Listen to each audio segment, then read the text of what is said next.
नाजरीन, आपका हमारे चैनल आग मऊ में खैर मकदम है। मैं हूं नौशाद अंसारी। आदाब नाजरीन, 11 फरवरी को पूरी दुनिया में यूनानी मेडिसिन के बानी हकीम अजमल खां के यौम पैदाइश के दिन को आलमी यूनानी डे के तौर पर मनाया जाता है। यह दिन हर साल दुनिया के मशहूर मुआसरती मुस्लिह और यूनानी दानिश्वर हकीम अजमल खां के तईं इजहार इज़्ज़त व एहतराम के लिए मनाया जाता है। यह हिंदुस्तानी यूनानी निज़ाम तिब के बानी थे। आलमी यूनानी डे के मौके पर शहर के मोहल्ला शाही कटरावा के तिब्बे हॉस्पिटल में मुफ्त तिब्बी कैंप और दवा तकसीम का इनेकाद किया गया। कैंप का इफ्तिताह प्रोफेसर हकीम MS खान ने किया। इस दौरान उन्होंने बताया कि यूनानी निज़ाम तिब का हिंदुस्तान में एक लंबा और मौसर रिकॉर्ड है। इसके ज़रिए हम एक सेहतमंद समाज के ख्वाबों को सही ढंग से मुकम्मल कर सकते हैं। डॉक्टर S खालिद खान ने हकीम अजमल खां की ज़िंदगी और यूनानी तिब के लिए उनके ज़रिए किए गए कारहाय नुमायाँ खिदमात पर तफसीली रोशनी डाली। डॉक्टर खालिद ने कहा कि मरीज़ों की खिदमत ही हमारा अव्वलीन फरीज़ा है। गरीब और पसमादा इलाकों में मुफ्त तिब्बी मुआयना और कैंपों के इनेकाद में यूनानी तिब को पेश रहकर शिरकत करनी चाहिए। यूनानी निज़ाम तिब का फ़ायदा समाज के आखिरी फ़र्द तक पहुँचाने के लिए हमेशा कोसा रहना चाहिए। दांत और मुंह से मुतल्लिक मरीज़ों की जांच डॉक्टर S फैसल और डॉक्टर फहद ने किया। डॉक्टर आफरीन और डॉक्टर उनैज़ा ने ख़वातीन की तिब्बी जांच और दवा तकसीम की। मुफ्त तिब्बी कैंप में ख़ास तौर से डॉक्टर अनवार अहमद, हरीलाल, रिंकी, सोनू वगैरह ने अपने अपने ताउन पेश किए। आग न्यूज़ के लिए मऊ से ब्यूरो की खास रिपोर्ट। डॉक्टर खालिद खान साहब, हम ये जानना चाहते हैं कि आज आपके यहाँ जो प्रोग्राम किया गया मुफ्त तिब्बी कैंप का, जी, किस मकसद को लेके किया गया? आज 11 फरवरी है। आज के दिन पूरे दुनिया में वर्ल्ड यूनानी डे मनाया जाता है। भारत सरकार और आयुष मंत्रालय जो है 11 फरवरी को वर्ल्ड यूनानी डे मनाने के लिए उन्होंने इस दिन का इंतखाब किया हुआ है। तो आज वर्ल्ड यूनानी डे था। ये हकीम अजमल खान की यौम पैदाइश और उनको एक इज़्ज़त देने के लिए ये दिन को बनाया गया है। उसी के उपलक्ष्य में ये दिन मनाया जा रहा है। हकीम अजमल खान साहब की जो इजाद करदा ये यूनानी तिब है, जी, उन्होंने एक बहुत बड़े पैमाने पे इसको ला खड़ा कर दिया है। जी। आज इसमें आप कितना रोज़गार के अवसर देखते हैं, मौके देखते हैं, और किस तरीके से यूनानी दवाओं का फ़ायदा लोगों के दरमियान में देखते हैं? देखिए, सबसे पहले चीज़ ये है कि यूनानी तिब या कोई भी मेडिकल प्रोफेशन से जुड़ा हुआ ये रोज़गार के साथ साथ एक बहुत बड़ा खल्क खिदमत का भी काम है। और BMS ग्रेजुएट जो है वो और ये चाहे MBBS चाहे BDS जो लोग भी इस मेडिकल फील्ड से जुड़े हुए हैं, सबसे पहला काम तो ये है कि खल्क खिदमत करना। दूसरी चीज़, दूसरा जो है रोज़गार का ज़रिया, तो ये तो अपने आप में एक है ही, लेकिन पहला मेन है खल्क खिदमत करना। हम समाज के हर आदमी तक एक खिदमत खल्क, समाज के गरीब से गरीब आदमी तक एक अच्छे स्वास्थ्य को दे सकें, यही हमारा मकसद होना चाहिए। आज कितने लोगों को आपने जो खिदमत खल्क है, कितने लोगों की है आज आपने? 40 से 50 लोगों के बीच में आज का ये प्रोग्राम रहा है। सुबह 10 बजे से लेकर के 1 बजे तक सुबह में चला। और इसमें जनरल फिजिशियन के तौर पे हमने देखा था, और डेंटल चेकअप के लिए डॉक्टर फहद और डॉक्टर फैसल, इन लोगों ने डेंटल चेकअप किया।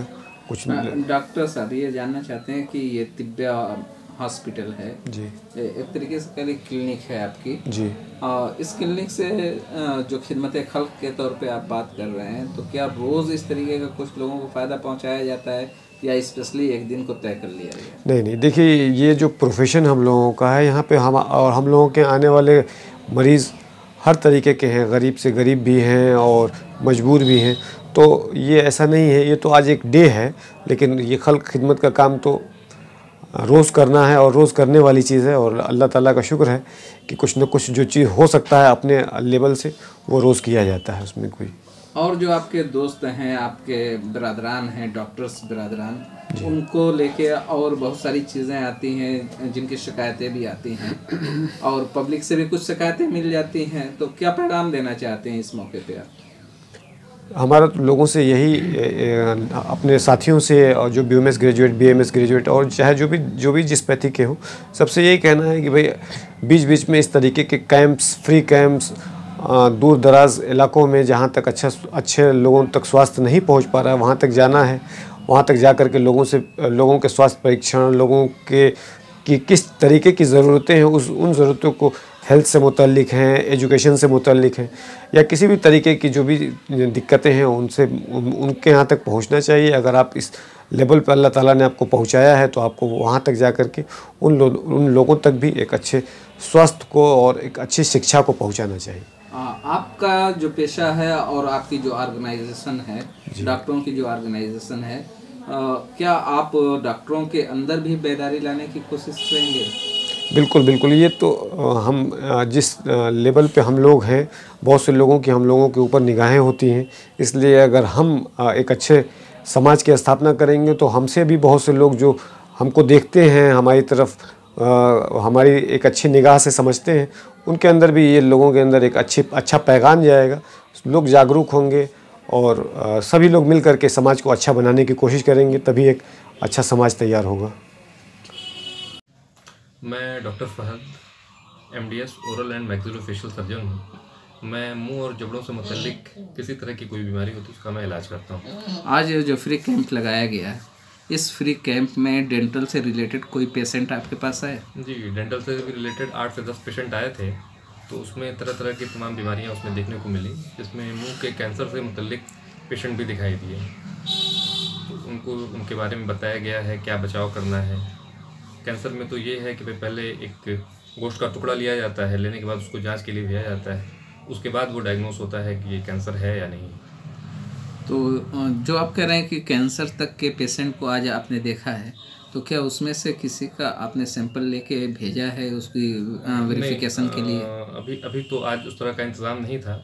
मरीज़ के नॉलेज में ये बात डाल दी गई है कि कुछ आपको सिम्टम उसका नज़र आ रहा है, तो उसके बाद मरीज़ अगली बार आएगा तो अपनी तैयारी के साथ आएगा, तो उसका फिर सैंपल लेकर के उसको बायोप्सी के लिए भेजा जाएगा। आपने बताया कि इन दिनों एक नई टेक्निक आई है, इम्प्लांट काफ़ी लोग जानते नहीं हैं, उसकी क्या ख़ास बात है और उससे कितना लोगों को फ़ायदा होने वाला है? डेंटल इम्प्लांट देखिए, दांत पहले जो है वो 2 तरह का होता था। एक दांत निकालने बिठाने वाला होता था और एक दांत फिक्स वाला होता था। जो फिक्स वाला दांत था उसमें हम बगल वाले दांतों को सपोर्ट लेते थे, छोटा करते थे, छोटा करने के बाद उसका सपोर्ट लेकर के दांत लगाते थे। लेकिन जो डेंटल इम्प्लांट है, अब जहाँ जो जगह पे दांत निकला हुआ है वहीं पे हम टाइटेनियम का स्क्रू डाल देते हैं, और डालने के बाद 1 से 1.5 महीने के बाद फिर वहाँ पे हम नया दांत लगा देते हैं। इसमें हम बगल वाले दांत को टच नहीं करते हैं। दांतों पे जो इफ़ेक्ट पड़ता है, आजकल बहुत ज़्यादा लोग दांतों के प्रॉब्लम में मुब्तला हैं, शिकार हैं दांतों की परेशानियों से, तो इसकी क्या खास वजह है कि दांतों पे लोगों को बहुत जल्दी असर हो जाता है? देखिए, पहली चीज़ तो ये है कि आदमी बहुत सफाई का ध्यान नहीं देता है। सुबह में बस एक बार ब्रश कर लेता है और उसको लगता है कि हाँ दांत साफ़ हो गया। कायदे से तो दिन में 2 बार ब्रश करना चाहिए, एक बार सुबह में और एक बार रात में सोने से पहले। तो दांत की कोई प्रॉब्लम कभी जल्दी होगी ही नहीं अगर आदमी सफाई का ख़ास तौर पे ध्यान दे तो।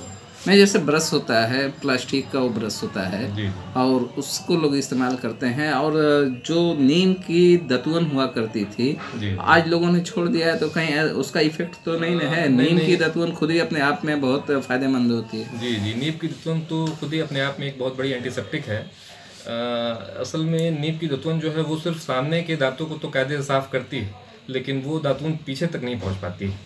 तो बहुत सारे मरीज़ हमारे वहाँ आते हैं जो कहते हैं कि डॉक्टर साहब हम दातून करते हैं, तो हम लोग उसको मना नहीं करते हैं कि जो अगर आप दातून कर रहे हैं तो आप दातून करिए, लेकिन साथ में एक बार ब्रश भी जो है हल्के हाथों से चारों तरफ घुमा दीजिए। लेकिन तो नीम की दातून अपनी जगह तो बहुत अच्छी है, लेकिन बस वही उसका जो साइड इफ़ेक्ट कहा जाए या फिर ड्रॉबैक कहा जाए, तो वो पीछे तक कायदे से प्रॉपरली पहुँच नहीं पाती।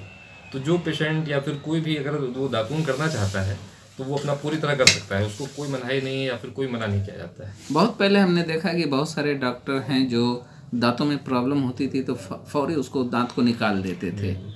दांत को निकालना और दांत को बरकरार रख के उसका इलाज करना, इन दोनों चीज़ों में कितना डिफरेंट? नहीं, देखिए, पहली चीज़ तो सबसे जो ज़रूरी है वो दांत को बचाना है। दांत जब सड़ जाता है या ख़राब हो जाता है तब तो निकालना आखिरी ऑप्शन उसका है ही, लेकिन पहली कोशिश ये होनी चाहिए कि दांत को बचाया जाए। नहीं बच सकता है तो डॉक्टर खुद ही आपको बताएगा कि नहीं उसको निकलवा दीजिए। दांत में तमाम तरह के इलाज है, मसाला भर दिया जाता है, दांत के अंदर नस का रूट कैनाल ट्रीटमेंट किया जाता है कि जिससे दांतों दांत पे हमारा कैपिंग सेफ भी हो जाता है। रही है आजकल। हाँ, रूट कैनाल ट्रीटमेंट करने के बाद जो है दांतों के ऊपर हम लोग कैप लगा देते हैं कि जिससे दांत हमेशा के लिए सेफ हो जाए। अच्छा, वो कैपिंग जो होती है, उस कैपिंग की जो वैलिड है कितने दिनों तक रहती है? अब कायदे से प्रॉपरली अगर कैपिंग हो गई है तो कम से कम 10 साल चलती तो है ही। हाँ, मेरा नाम डॉक्टर एस फैसल है। मैं MDS पीडोडोंटिक्स हूँ, बच्चों के दांतों का डॉक्टर। तो बच्चों के पैदा होने के बाद से लेकर के जो 2 तरह के दांत निकलते हैं, प्राइमरी टूथ और परमानेंट टूथ, कि बच्चों के 6 महीने से लेकर के 2.5 साल तक जो है दूध के दांत निकलते हैं और उसके बाद 6 साल से दांत जो है टूटना शुरू होते हैं। फिर परमानेंट दांत धीरे धीरे आना शुरू होते हैं जो 13 साल तक लगातार आते रहते हैं, जो 28 तादाद में होते हैं। फिर बाद में उसके बाद विजडम टूथ निकलता है जो लास्ट में होता है, वो 17 से लेकर 21 साल तक या 24 साल तक माना जाता है। तो बच्चों में जो है जो दूध के दांत आना शुरू होते हैं, उसके बाद आने के बाद जो है और फिर उनमें सफाई ना होने की वजह से उसमें कैरीज भी लग जाती है।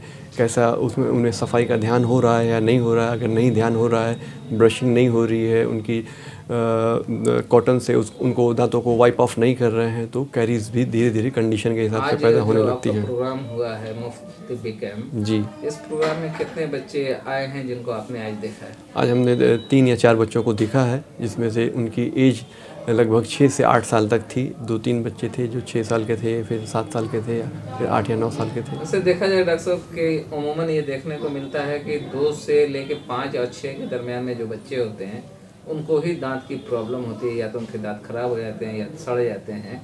तो इसकी क्या खास वजह आप समझते हैं?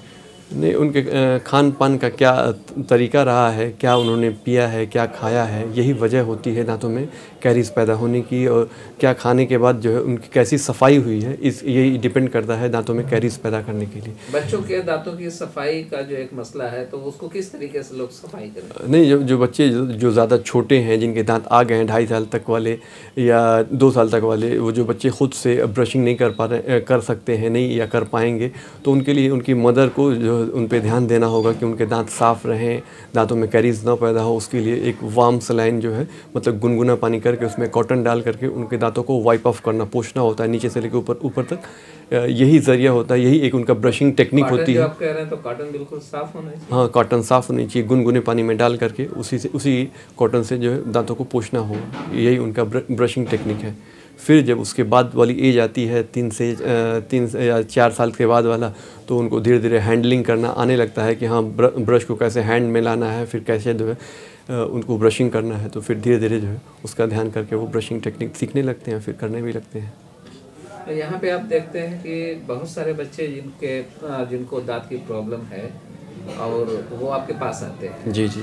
तो उनकी दांत की सफाई की जाती है मशीनों के ज़रिए या उनको दवा के ज़रिए उनके दांत साफ किए जाते हैं? नहीं, वो डिपेंड करता है कि कैसी कंडीशन दांत की है। बच्चों के साथ दांतों के साथ स्केलिंग करने के लिए बहुत ज़्यादा नीड नहीं होती है, वो चीज़ें ज़्यादातर स्टिक होती हैं, उनको सिर्फ प्रॉपर्ली जो है क्लीन किया जा सकता है। और जिनका मतलब बड़ी एज वाले लोगों के साथ जो है अपनी हैबिट के हिसाब से उन लोगों के दांतों की स्केलिंग करनी होती है। बच्चों में अगर दांतों में कैरीज हो गई है, कीड़ा लग गया है, तो उनकी सफाई करके उनको सही किया जाता है और यही ज़रिया होता है। बच्चों के जो कहते हैं कि सरप्रस्त हैं, उनके वालिदैन हैं, तो उनसे आप कुछ पैगाम देना चाहेंगे कि किस तरीके से अपने बच्चों को खाने पीने के जो चीज़ें हैं दें, या उनके दांतों की सफाई है उसके वो किस तरीके से रखें? हाँ, ज़रूर पैगाम देना चाहेंगे कि वो जो है बच्चों के लिए ख़ास तौर से ध्यान दें। जैसे अपनी दांतों की सफाई रखते हैं, बच्चों के लिए भी उनको भी ब्रश करने का अलग अलग टेक्निक आता है। 2 साल तक के बच्चों के लिए या 2.5 साल तक के 3 साल तक के बच्चों के लिए जो है मदर को ये ध्यान रखना होगा कि उनके भी दांत साफ़ होने चाहिए। उनको कैसे ब्रशिंग वो कर नहीं पाएंगे, तो उनके दांत को गर्म पानी करके उसमें नमक डाल करके कॉटन से जो है दांतों को पोंछना होगा। ये उनका ब्रशिंग का तरीका है। उससे बड़ी एज वाले लोगों को ब्रशिंग करना है। और फिर बचाने के लिए क्या ज़रिया है कि जो अपने खाने पीने में स्टिकी फूड खाते हैं, चिप्स, कुरकुरे, मैगी या फास्ट फूड जो भी खाते हैं, चॉकलेट वगैरह जो भी ले रहे हैं, उन खानों से थोड़ा सा एहतियात बरतें। या अगर खा भी रहे हैं तो कायदे से प्रॉपरली कुल्ली हो, कहीं पे भी चिपका हो तो उसको ध्यान दें कि वो साफ़ हो जाए। और फिर अगर नहीं साफ़ होता तो वही कैरीज पैदा होने की वजह बन जाता है। ठीक, बहुत बहुत शुक्रिया।